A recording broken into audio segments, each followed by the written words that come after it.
আসসালামু আলাইকুম ভিউয়ার, স্বাগতম জানাচ্ছি রায়া অ্যান্ড রাদোয়া চ্যানেল থেকে। তো আজকে আপনাদের সামনে হাজির হয়েছি বিশেষ একটা সুখবর দেওয়ার জন্য।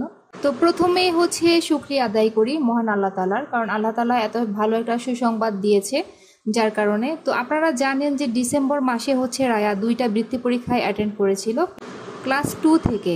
তো সেই একটা বৃত্তি পরীক্ষার রেজাল্ট দিয়েছে, আর যার কারণে আজকে বাসায় অনেক মেহমান আছে আর সবাই চলে এসেছে আর রায়াকে সারপ্রাইজ দেওয়ার জন্য, শুভেচ্ছা জানানোর জন্য।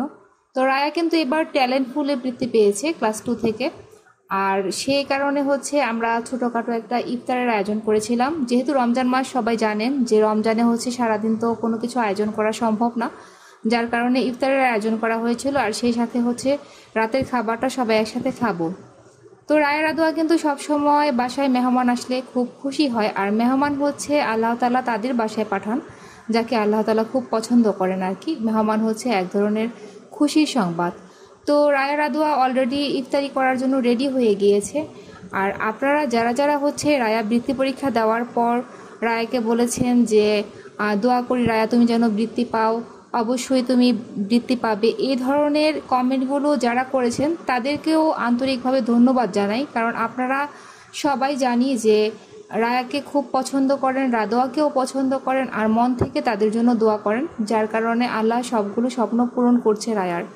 তো দেখেন, রাতের আয়োজনের কিছু খাবার আপনাদেরকে দেখানোর চেষ্টা করছি। আর আমার ব্লগগুলো এমন হয়ে থাকে যে একদম আমরা সরাসরি কি করছি, এটাকে কোনো ডেকোরেশন না, প্লাস তেমন কোনো এডিট না, আমি সরাসরি সেই ভিডিওটা আপনাদের সামনে উপস্থাপন করে ফেলি।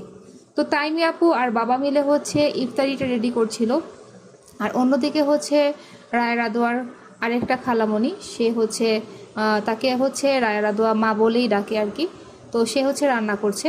তো আজকে আমরা রান্না করছি ছোট মাছ, মুরগি, গরুর মাংস। তো এই খাবারগুলো আমরা বেশি পছন্দ করি, ছোট মাছের চচ্চড়ির আর কি। তো এটাতে ধনিয়া পাতা ব্যবহার করা হবে। আর আমি কম বেশি সব ভিডিওতেই বলে থাকি যে আপনারা বেশি বেশি করে যে কোনো ধরনের মাছ খাওয়ার অভ্যেস করবেন। আর আমাদের বাসায় কিন্তু যে কোনো ধরনের মাছ খুব বেশি পরিমাণে খাওয়া হয়, তার মধ্যে ছোট মাছটা একটু বেশি খাওয়া হয়, কারণ ছোট মাছটা খেতে সবার কাছে খুব ভালো লাগে। মাশাআল্লাহ, রায়া রাদোয়াও ছোট মাছটা খেতে খুব পছন্দ করে। আর একদিকে রান্নার প্রস্তুতি চলছে, আর অন্যদিকে আপনার ইফতারিটা রেডি করা হচ্ছে, কারণ রায়া তো খুব খুশি যে সে বৃত্তি পেয়েছে সেই কারণে। তো সামনে কিন্তু তার আরেকটি বৃত্তি পরীক্ষার রেজাল্ট দেবে। তো সেই বৃত্তি পরীক্ষায় তার রেজাল্টটা কেমন হয় সেটাও আপনাদেরকে জানানো হবে। আর রায়া এই বৃত্তি পরীক্ষার সার্টিফিকেটটা যেদিন পাবে সেটা নিয়েও আপনাদের সামনে আমি ছোট্ট পরিসরে একটা ব্লগ নিয়ে হাজির হয়ে যাব।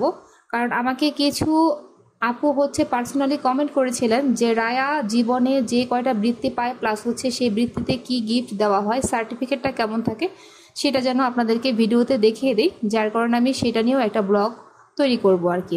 তো এটা শিং মাছ, আর এখানে রয়েছে ফলি মাছ। সবগুলো মাছ ভুনা করা হবে, কারণ রমজান মাসে দেখা গিয়েছে সবজির পাশাপাশি ভুনা টাইপের খাবারটা একটু খেতে বেশি ভালো লাগে, যার কারণে দেখুন এখানে সবগুলো মাছের কিন্তু একদম চচ্চড়ি টাইপের করা হয়েছে।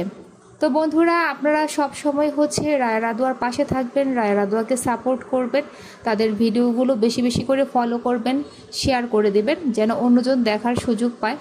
আর আপনারা সব সময় জানি যে রায়ার জন্য খুব ভালো দোয়া করেন যাতে রায়া সব কিছুতে সফল হয়। তো আমার মনে হয় সবার দোয়া আর ভালোবাসার কারণেই রায়া সব কিছুতে সফল হতে পারছে আস্তে আস্তে। তো কিছুক্ষণ বাকি রয়েছে আজান দেওয়ার, আর সবাই যথারীতি বসে পড়েছে ইফতারি করার জন্য, রায়াও বসে পড়েছে, আর আমরা সবাই এখন মিলে ইফতারি করব। আপনারা সবাই ভালো থাকবেন। আবার দেখা হবে নতুন কোনো হেয়ার কেয়ার ব্লগ অথবা লাইফস্টাইল অথবা রায়ার কোনো সুসংবাদের ভিডিও নিয়ে। আপনারা ভালো থাকবেন। আল্লাহ হাফেজ। রায়া রাদোয়ার জন্য সবসময় দোয়া করবেন অবশ্যই।